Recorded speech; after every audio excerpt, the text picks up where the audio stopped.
Hi guys, and welcome to another ASMR video.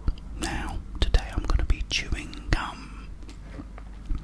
I've got some Starburst chewing gum that I found in my local store.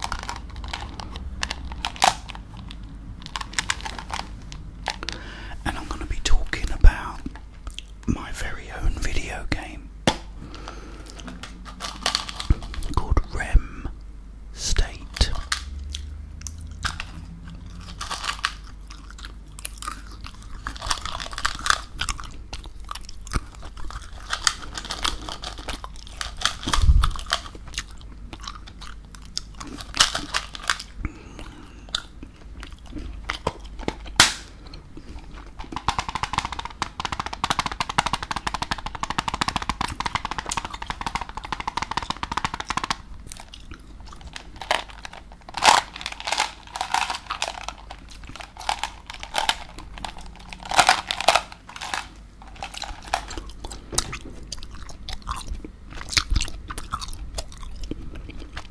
For those of you who don't know about Rem State, it's a video game I started writing back in 2000.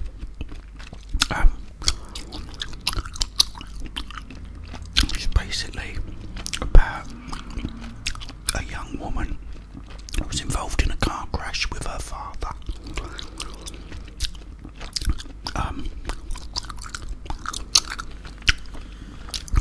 She managed to escape the crash, but was unable to open her father's door,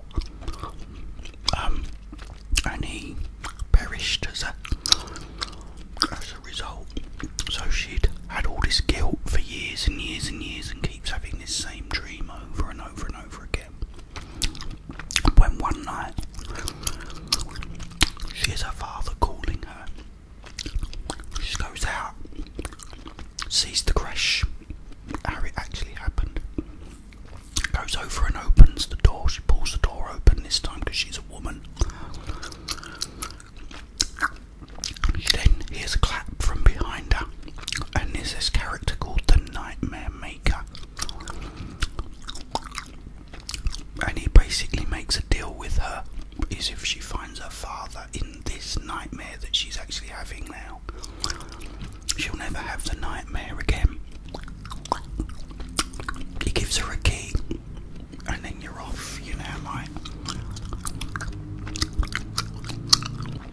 you're now in this, like, big, massive city, and, you're running around, first of all, pouring with rain, thunder and lightning, and, you've got to find the front door with the number on it. The number's carved into the key. And it's basically a Resident Evil meets Silent Hill meets Grand Theft Auto, because it's all then open. This big, massive city.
isn't just a question of saying, oh well, pop the green ball, and then the green ball goes down through an animation.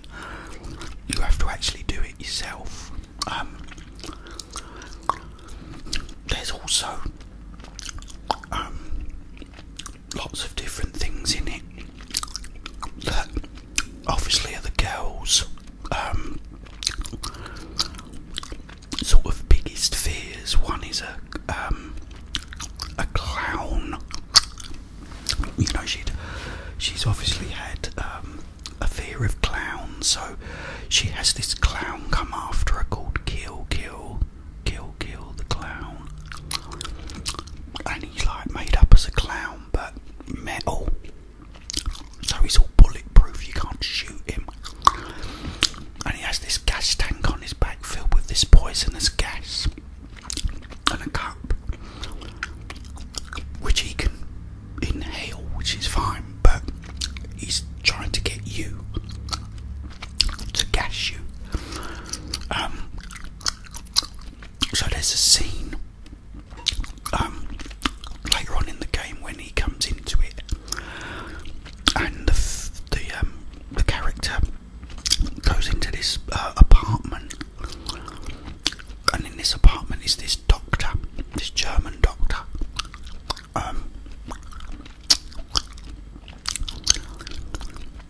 And you have this little scene, this little cut scene, and the doctor goes, "Oh my dear, you're really like shaking. Would you like me to give you a shot?" And he pulls his syringe out, you know? And then you have like things like, let him give you the shot, yes or no. And there's lots of that throughout the game. It's like, you know, you'll have two decisions, whether to do something or whether to not do something, and that will affect the outcome of what happens, whatever it may be. In that situation,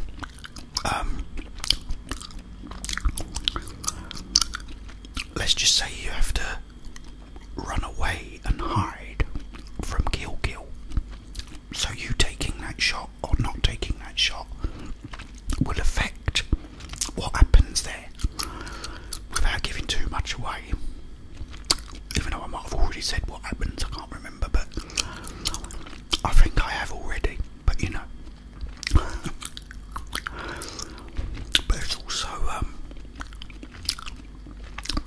a doll called Madeleine the Doll, who's this evil doll. Once you get a key from her, she then comes to life and stabs you. She has, like, instead of hands, she's got these knife blades, jumps on your neck and on your shoulders and stuff, and screams and stabs you. So you have to run around this room and try and shoot her. There's a werewolf in it who attacks you, and you jump through a window, or he dives on you, and you both go through this window into the garden or backyard of a house, and you have to fight him. But it's a very, very big place. It's like, you know, once you do so many houses, and there'll be things that you have to do. One of them, you need to get into this house, but there's this big sort of mass of slugs, and the slugs, when you like tread on them, will attack you, so you can't go through. So you have to figure out a way to get past these slugs. But there's a diner. If you go to the diner, there's some salt on, like a box of salt on the table or in the kitchen, wherever it was. You come back and you use the salt on the slugs, and they all like sort of melt or disintegrate, you know, burn up, and you can then go in. So there's things like that. Another one is you need to get into a basement of one of these houses, in the basement is a dog, a big Rottweiler dog.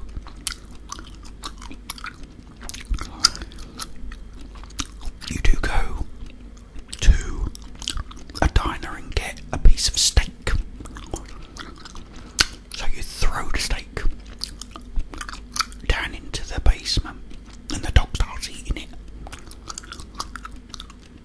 But nothing happens, you still can't get in. So there's something else you have to sort of work out.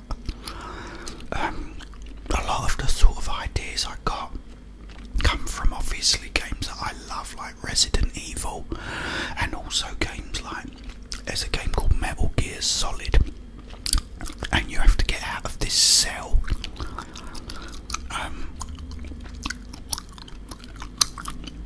And this guy comes along, you call this guy up, he comes along and he gives you this bottle of ketchup, a bottle of ketchup.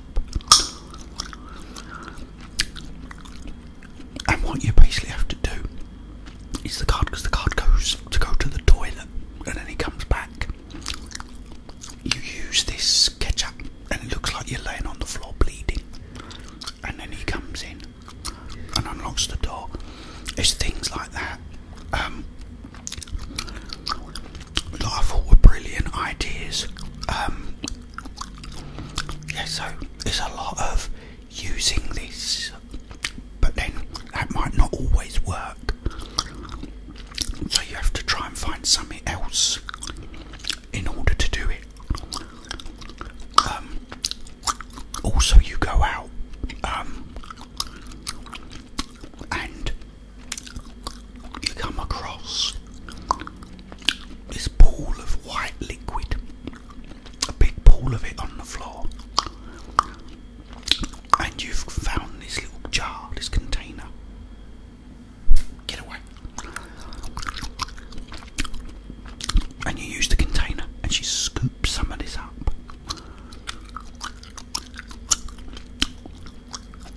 Later on in the game you meet this scientist, this doctor, and he tells you what this stuff is. He says it's insect venom, but then he says it can't be what I think it is, because it could never produce that much. So the character then says, well, I got that from a whole pool of it. And he says, well, then somewhere out there, there's what this insect is. Bigger than anything you've ever seen. Which I kind of stole from an old B movie from 1955, but still a great movie. Yeah, so there's that too. You come across all these creepy sort of characters in it. One has a key around her neck. You need this key, and she says, she's brushing her hair, looking in the mirror, and the character asks her for the key after she's been introduced, and she tells her who she is and everything else. And says, well, I'm not going to give you it for nothing. I want something for it. There's now this big, massive shopping mall that's got clothes shops, jewellers, sports shops, and you sort of basically, what you have to do is, say for example with the pool table puzzle, you find the key to the sports store, and you have to drive to the shopping mall, go to the sports store and unlock it, and there you'll get the ball cue, or the ball stick, whatever you want to call it. Then you go back and do the puzzle. Well, this is a similar thing. Should I want something? Meanwhile, you do find, if you read all the little diaries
right way.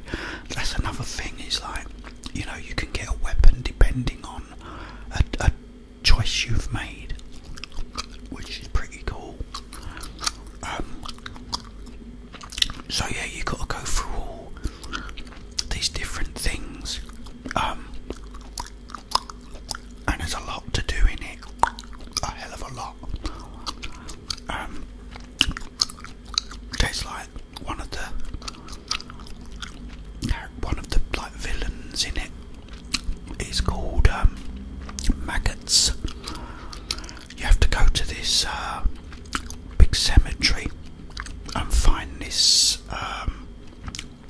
this gravestone, and there's something missing from the gravestone, like an indentation. So you have to go and find something that will fit in the indentation. When you do that, this villain comes out of the grave, and he's all being eaten away by maggots. And he comes at you, and he's another sort of mini boss, and you have to fight him because he has a key round his neck as well. It's a key you need. Very Resident Evil, very Silent Hill, but with that added touch of the sort of exploration of like driving, going to the stores and everything else, like in GTA, you know. And it's like pouring with rain, thunder and lightning, everything. There's also a school that you have to like explore and do things in. There's a mansion, and that's when you have the sort of little Resident Evil moment, because this is like a proper mansion. But all the doors are colour. You've got a yellow door, red door, blue door, etc. So you have to find a yellow key and a red key by doing all these different things and different puzzles. So finally you get to this place. It's like a big open, it's just all rock, and the Nightmare Maker's in it, and you have to fight him, but you have to fight him as three, because he says if you want to get to your dad's up there. It's this big staircase going up to this door, and there's all light coming out from inside the door. So if you want to get to your dad, you got to get past me. But then he bursts into a second Nightmare Maker, and he goes, myself. Then he bursts back into another Nightmare Maker and says, and I. So it's me, myself, and I. And you've now got to fight him. There's three of them. It's a bit like the Tyrant fight at the end of Resident Evil 1, but there's three of them. And then once you do that, the last one drops the key of light, which lets you walk up this staircase, unlock the door, and then you go through there and finally meet your father. But there's like so many things that you do, and you're sort of going to be picking things up which you may not use for much later on in the game. So if like something doesn't work, you can always look and go, what have I actually got in my inventory? Go, oh, hang on a minute, let's do this. Because you can combine stuff as well, so remember you've got that. So if you've got a dog down in the cellar, you're feeding it steak, it's just eating the steak. You ain't going to be able to get down there. So you got to look around and see what you can get, what items you can pick up, and just see what items you have, you know. So it's a bit of a throwback to the old sort of survival horror games like Resident Evil and Silent Hill, but it's also up to date. actual, you know, when you go in, like with GTA, you can, if you go up to a dartboard in a bar, you can play darts, you can play pool, if there's a pool table. It's going to be quite, you know, like that, only to do the actual puzzles, which I thought, you know, it's just something that they hadn't done at the time, and I don't think they have now. They still haven't done it, so it's all pretty cool. And also, like with replay value, with every time you like finish the game, you'll unlock a key, and there's like a close shop key, and when you get this key, you can go and unlock the clothes shop as soon as you get to the shopping mall part and change your clothes, so you'll get costumes, and each time you go there you can put on a new costume once you've unlocked it. So you get, say, you get the clothes store key, you might finish it the second time and then unlock another outfit in the clothes store. You also get a hair salon key, so you go to the hair salon and you'll have a new hairstyle that you can have, but then when you play it through again, you'll unlock another hairstyle, you know. There's also like makeup schemes that you'll unlock via the boutique. You go to the boutique, you'll unlock the boutique key. So I've been playing it through 3 times and getting the boutique key and the clothes store key and the hair salon key. That's 3 playthroughs. Then you're unlocking an item of clothing or a makeup scheme or a hairstyle, which is really cool. You'll be able to unlock other weapons as well, depending on how fast you can do it. And also, there's a secret ending. There will be a secret ending that you'll only get if you get all the puzzles first time. So you've got to put all the balls in the right order, hit the dartboard in the right places, you know, based on your cryptic clue. You get a strike in the bowling alley, you've got to get that strike straight away first go.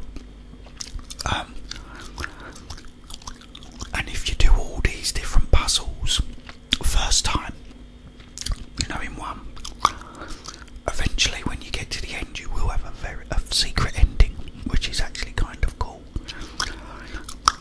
So yeah, that's a